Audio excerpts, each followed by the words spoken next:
Hello guys, welcome to my channel Indian knowledge. तो guys, आज हम लोग अपना वीडियो की शुरुआत गीता के ज्ञान से करते हैं।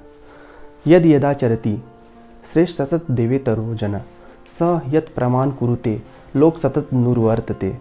इस श्लोक के माध्यम से भगवान श्री कृष्ण ने अर्जुन से कुरुक्षेत्र के मैदान में कहा है कि श्रेष्ठ व्यक्ति जैसा आचरण करते हैं वैसा ही आम व्यक्ति भी उन्हीं का अनुसरण करते हैं। अर्थात जैसा आचरण श्रेष्ठ जन महापुरुष लोग करते हैं वैसा ही आचरण सामान्य मनुष्य अपने जीवन में करता है। तो दोस्तों, चलिए शुरुआत करते हैं अपने नए वीडियो की। तो दोस्तों, आज हम अपने वीडियो के माध्यम से भारत की सबसे बड़ी कंपनी टाटा के बारे में जानते हैं, उसकी हिस्ट्री, उसका इतिहास, उसका बैकग्राउंड। तो दोस्तों, आज हम टाटा के बारे में जानेंगे कि वो उसकी शुरुआत कैसे हुई, किन लोगों ने की और उसकी शुरुआत कहाँ से हुई। तो टाटा एक ऐसा ब्रांड जो अपने परिचय का मोहताज नहीं है। हर एक व्यक्ति, हर एक नागरिक के जीवन में टाटा अपनी भागीदारी रखता है। ऐसा नाम जिस पर पूरा देश आंख मूंद कर विश्वास करता है। आज के दौर में दोस्तों, टाटा एक इंटरनेशनल ब्रांड बन चुका है और उस पर पूरी दुनिया भी विश्वास करने लगी है। तो दोस्तों, चलिए आज जानते हैं टाटा की उत्कर्ष की कहानी मेरी जुबानी। तो दोस्तों, आपको जानकर हैरानी होगी कि एक सर्वे के मुताबिक लगभग 61% लोगों ने टाटा पर अपना ट्रस्ट किया है। यानी कि भारत में मौजूद कंपनियों में 61% लोगों ने टाटा पर अपना भरोसा जताया है। टाटा को अपने धनवान समूह होने पर जितना गर्व नहीं होगा दोस्तों, जितना विश्वसनीय समूह पर होगा।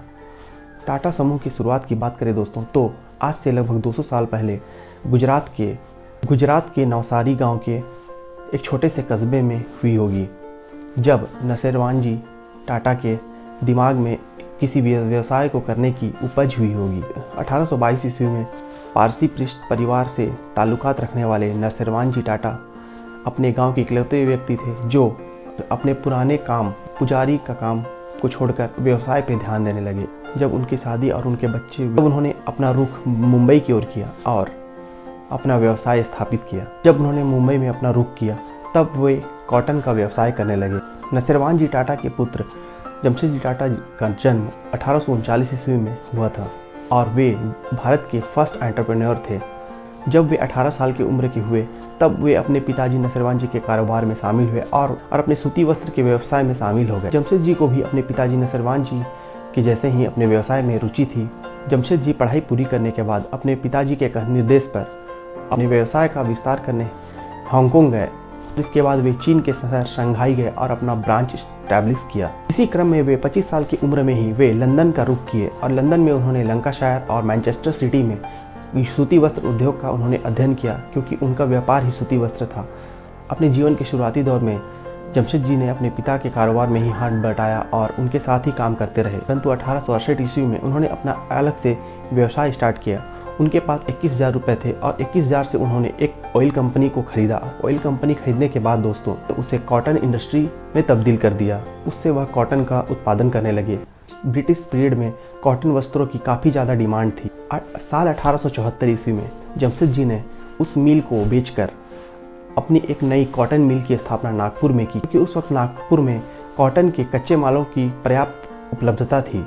इसके बाद उन्होंने क्रम से भारत में काफ़ी सारे कॉटन मिल्स की स्थापना की। जमशेद जी टाटा एक देश प्रेमी, देशभक्त भी थे। वे भारत में इंडस्ट्रियलाइजेशन के पक्ष में थे।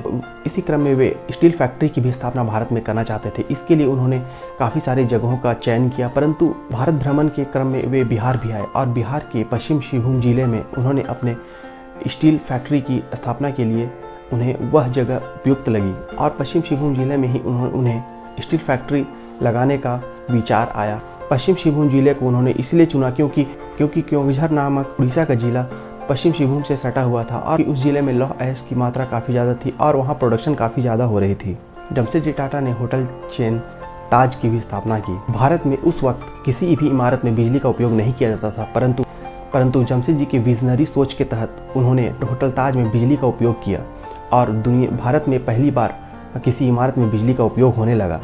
उस वक्त होटल ताज में इतनी सारी सुविधाएं थी कि उसके पास के 5 स्टार होटल वाटसन, जो कि एक ब्रिटिश होटल था, उस पर भी उतनी सारी सुविधाएं नहीं थी और वह भी ताज के सामने काफ़ी फीका था।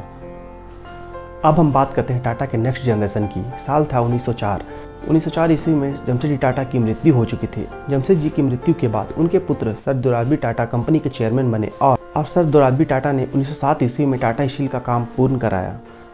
उन्होंने टाटा ग्रुप्स के लिए काफ़ी सारे काम किए। इसके लिए उन्हें ब्रिटिश सरकार ने नाइटहुड की उपाधि दी।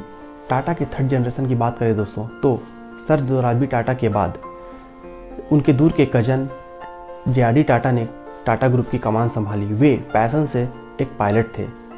अपने पैशन के कारण ही उन्होंने टाटा एयरलाइंस की स्थापना 1932 में की।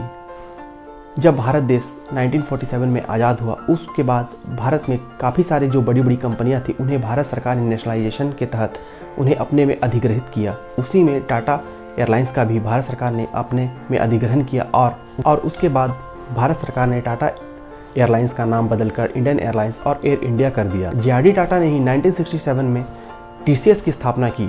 Sir JRD. टाटा ने अपने जीवन में काफ़ी सारे काम किए। उसमें उनका 2 काम बहुत ही महत्वपूर्ण काम उन्होंने किया। एक तो उन्होंने टाटा मोटर्स की स्थापना की और 1967 में उन्होंने टीसीएस की भी स्थापना की। फिर आया दोस्तों दौर रतन टाटा का। जे.आर.डी. टाटा के बाद टाटा ग्रुप के चेयरमैन रतन टाटा बने। टाटा के चेयरमैन बनने से पहले के शुरुआती दिनों में रतन टाटा ने टाटा के रेडियो डिपार्टमेंट की कंपनी नैल्को को संभाला और उसके बाद उन्हें एक्सप्रेस मिल की भी जिम्मेदारी दी गई। 1991 में उन्हें टाटा ग्रुप का चेयरमैन बनाया गया और उसके बाद से उन्होंने टाटा ग्रुप का पूरा आकार ही बदल दिया और उन्होंने टाटा को भारत की नहीं पूरे दुनिया में भारत की सबसे बड़ी कंपनी के रूप में उन्होंने स्थापित किया। रतन टाटा के दौर में ही टीसीएस भारतीय रेलवे के बाद दूसरी सबसे ज़्यादा नौकरी देने वाली कंपनी बनी। वर्ष 2007 में रतन टाटा ने कोरस स्टील, जो कि ब्रिटिश डच कंपनी थी, उसका अधिग्रहण कर टाटा स्टील को दुनिया का 5वां सबसे बड़ा स्टील मैन्युफैक्चरर बनाया। रतन टाटा ने ही टाटा मोटर्स को कमर्शियल व्हीकल में भारत की सबसे बड़ी कंपनी बनाया। बात 1998 की है, जब टाटा मोटर्स ने अपनी कार इंडिका लॉन्च की। तब रतन टाटा को अपनी इसका महत्वाकांक्षी योजना पर पूर्ण विश्वास था, परंतु उम्मीद के विपरीत सफलता नहीं मिली। लोग टाटा मोटर्स की कार यूनिट को बेचने की सलाह दिए। तब रतन टाटा यूएस की कंपनी फोर्ड के पास 1999 को अपनी कार यूनिट को बेचने की बात करने के लिए गए। फोर्ड के मालिक उस समय बिल फोर्ड थे। बिल फोर्ड ने रतन टाटा को काफ़ी अपमानित किया और उस मीटिंग में कहा कि जब तुम इस कार के बारे में नहीं जानते तो तुम इसकी मैन्युफैक्चरिंग तुमने क्यों शुरू की? इस कार को खरीद कर तुम पर एहसान ही कर रहे हैं। इस सौदे को बीच में ही छोड़कर रतन टाटा भारत आ गए। डील के 10 साल के बाद 2008 में आर्थिक मंदी में जब फोर्ड दिवालिया होने की कगार में थी, तब बिल फोर्ड ने रतन टाटा को फोर्ड की 2 लग्जरी ब्रांड जगुआर और लैंड रोवर को खरीदने की पेशकश की और रतन टाटा ने $2.3 बिलियन में इस ब्रांड को खरीद लिया और टाटा ने दोनों ब्रांड को जगुआर और लैंड रोवर के बिजनेस को प्रॉफिट में बदल दिया। तो दोस्तों यह थी लैंड रोवर और जगुआर के टाटा को की अधिग्रहण करने की कहानी। कुल मिलाकर देखिए दोस्तों, तो टाटा ग्रुप के पास आज 100 से ज़्यादा कंपनियां हैं और उसमें 4.5 लाख से ज़्यादा एम्प्लॉय काम करते हैं। भारत की जीडीपी में भी टाटा ग्रुप की हिस्सेदारी लगभग 3% की है। जिसके साथ ही दोस्तों आज टाटा इंडिया की इंटरनेशनल ट्रस्टेड ब्रांड बन चुका है। तो दोस्तों यह थी history of Tata group. Tata group के बारे में मेरी जानकारी आप लोगों को कैसी लगी दोस्तों, कमेंट में ज़रूर बताइएगा। तो दोस्तों आपसे मिलते हैं अगले नॉलेजेबल इन्फॉर्मेशन वीडियो के साथ। तब तक के लिए जय हिंद, जय भारत।